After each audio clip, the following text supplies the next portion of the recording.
आपण पाहत आहात सत्यदर्शन न्यूज। भारताचं कच्छतीवू बेट तत्कालीन काँग्रेस सरकारनं स्वेच्छेनं श्रीलंकेला दिलं की भारताचं कच्छतीवू बेट तत्कालीन काँग्रेस सरकारनं स्वेच्छेनं श्रीलंकेला देण्याच्या मुद्द्यावरून राजकारण तापलं आहे। इंदिरा गांधी पंतप्रधान असताना त्यांच्या कार्यकाळात 1974 मध्ये कच्छतीवू द्वीप श्रीलंकेला देण्यात आलं होतं। हे तथ्य आता उघड आलं असून यानंतर आता सत्ताधारी भाजपकडून काँग्रेसवर हल्लाबोल केला जात आहे। पंतप्रधान नरेंद्र मोदी यांनीही काँग्रेसला संवेदनाहीन असल्याचं म्हणत टीका केली आहे। काँग्रेस आणि डीएमकेनं नेहमीच जनतेचं हित न जपता घराणेशाही मजबूत करण्यावर भर दिला असं पंतप्रधानांनी समाज माध्यमांवर म्हटलं आहे।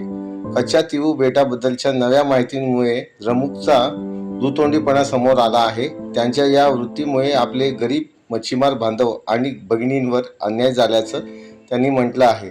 परराष्ट्र व्यवहार मंत्री जयशंकर यांनीही या प्रश्नी काँग्रेसवर टीका केली आहे।